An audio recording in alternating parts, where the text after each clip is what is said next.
हिमाचल की ये 4 झीलें हजारों लोगों के लिए खतरा बन गई हैं। विशेषज्ञों ने जताई तबाही की आशंका, सभी को हाई रिस्क जोन में डाला गया। भूकंप के नजरिए से भी हिमाचल अति संवेदनशील बना। कांगड़ा अब सिस्मिक जोन 6 की नई श्रेणी में हुआ शामिल। हिमाचल के पहाड़ बाहर से जितने खूबसूरत दिखते हैं, अब उनके भीतर उतना ही बड़ा खतरा भी पल रहा है। एक तरफ पहाड़ों पर मौजूद ग्लेशियर झीलें तेजी से बड़ी होती जा रही हैं, दूसरी तरफ उन्हीं पहाड़ों के नीचे की जमीन भी लगातार कमजोर होती जा रही है। और सबसे डराने वाली बात यह है कि ये दोनों खतरे अब एक दूसरे से जुड़े हुए दिखाई दे रहे हैं। यानी जिन ग्लेशियरों के पिघलने से झीलें बड़ी हो रही हैं, वही ग्लेशियर अब तेजी से खत्म भी हो रहे हैं, जिसके कारण पहाड़ों के नीचे का संतुलन भी बिगड़ रहा है। इसलिए यही वजह है कि अब हिमाचल सिर्फ बाढ़ के खतरे में नहीं है, बल्कि बड़े भूकंपों के खतरे में भी आ गया है। ऐसे में अब वैज्ञानिकों ने हिमाचल को लेकर ऐसी चेतावनी दी है, जिसने सरकार और प्रशासन दोनों की चिंता बढ़ा दी है। सबसे पहले बात उन 4 झीलों की, जिन्हें अब हिमाचल की सबसे खतरनाक ग्लेशियर झीलों में गिना जा रहा है। पहली है कुल्लू की वासुकी नाग झील, दूसरी लाहौल स्पीति की घेपन यानी दिबांग झील, तीसरी बास्पा झील और चौथी कालका झील। राष्ट्रीय आपदा प्रबंधन प्राधिकरण ने इन 4 झीलों को हाई रिस्क कैटेगरी में रखा है। मतलब अगर इनमें से कोई भी झील अचानक फटती है तो उसके बाद जो होगा वो सिर्फ एक हादसा नहीं होगा, वो पूरे इलाके के लिए तबाही बन सकता है। क्योंकि ये कोई छोटी मोटी झीलें नहीं है, इनमें करोड़ों क्यूबिक मीटर पानी जमा है और ये पानी पहाड़ों के ऊपर ऐसी जगहों पर जमा है जहां अगर बर्फ या पत्थर का बड़ा हिस्सा टूटकर झील में गिर जाए या फिर किसी वजह से झील की दीवार टूट जाए तो पूरा पानी कुछ ही मिनटों में नीचे की तरफ दौड़ पड़ेगा। सबसे ज्यादा खतरा जिस झील से माना जा रहा है वो है घेपन झील।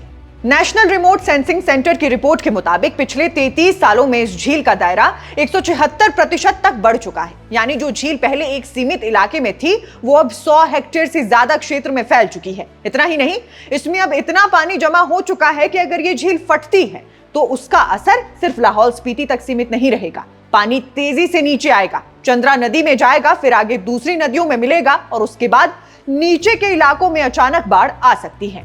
इसी तरह कुल्लू की वासुकी नाग झील का दायरा भी लगातार बढ़ रहा है। वैज्ञानिकों का कहना है कि अगर वासुकी झील फटती है तो उसका पानी सीधे पार्वती नदी में जाएगा और फिर पार्वती घाटी से लेकर कुल्लू के निचले इलाकों तक कई गांव, सड़कें, पुल, बिजली परियोजनाएं और खेती की जमीन इसकी चपेट में आ सकती है।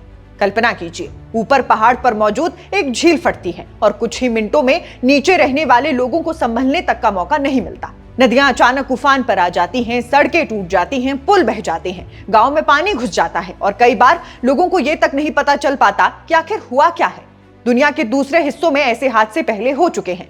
सिक्किम में दक्षिण लोनक झील के फटने के बाद जो तबाही हुई थी उसने पूरे देश को दिखा दिया था कि ग्लेशियर झीलें कितनी खतरनाक हो सकती हैं। और अब वैज्ञानिकों को डर है कि अगर समय रहते हिमाचल में तैयारी नहीं की गई तो यहां भी वैसा ही कुछ हो सकता है।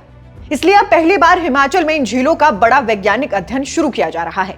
गोविंद वल्लभ पंत राष्ट्रीय हिमालय पर्यावरण संस्थान की टीम कुल्लू, मंडी और लाहौल घाटी की झीलों का सर्वे करेगी। वैज्ञानिक मौके पर जाकर देखेंगे कि झीलों का आकार कितना बढ़ चुका है, उनके आसपास की जमीन कैसी है, अगर झील फटती है तो पानी किस रास्ते से नीचे आएगा, कितनी तेजी से आएगा और सबसे ज्यादा नुकसान किन इलाकों में होगा। इस अध्ययन में पार्वती घाटी को सबसे अहम जगह माना जा रहा है, क्योंकि यहां मौजूद वासुकी नाग झील और दूसरी ग्लेशियर झीलें लगातार बड़ी होती जा रही हैं। अब प्रशासन इन झीलों के आसपास अर्ली वार्निंग सिस्टम लगाने की तैयारी भी कर रहा है। यानी अगर किसी झील का जलस्तर अचानक बढ़ता है या झील के फटने जैसे संकेत मिलते हैं तो तुरंत प्रशासन को अलर्ट जाएगा। उसके बाद नीचे के गांव और इलाकों में लोगों को समय रहते हटाया जा सकेगा। लेकिन सवाल यह है कि आखिर अचानक ये खतरा इतना बड़ा क्यों हो गया? तो इसका जवाब है ग्लोबल वार्मिंग।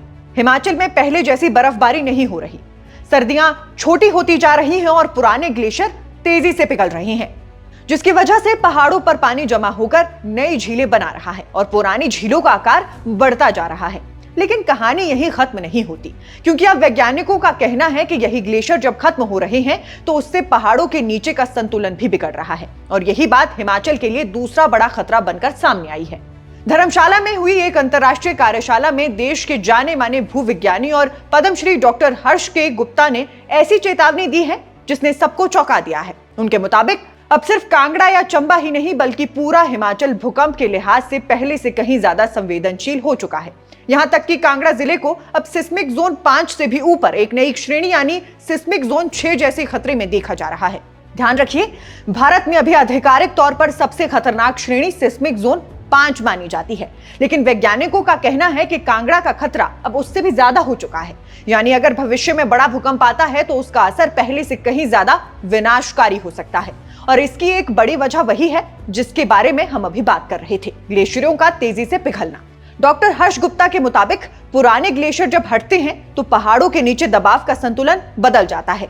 जहां पहले हजारों टन बर्फ का वजन था, वहां अब खालीपन बन रहा है। और यही खालीपन, यही भूगर्भीय रिक्तता पहाड़ों के भीतर मौजूद फॉल्ट लाइनों पर नया दबाव डाल रही है, जिसकी वजह से बड़े भूकंप आने की आशंका बढ़ रही है। यानी एक तरफ ग्लेशियर पिघलकर ऊपर झीलें बना रहे हैं और दूसरी तरफ वही ग्लेशियर नीचे की जमीन को कमजोर भी कर रहे हैं। इसलिए अब हिमाचल दोहरी मार झेल रहा है, ऊपर से झीलों का खतरा, नीचे से भूकंप का। और अगर आने वाले समय में किसी बड़े भूकंप के बाद इनमें से कोई ग्लेशियर झील फट गई तो सोचिए नुकसान कितना बड़ा हो सकता है।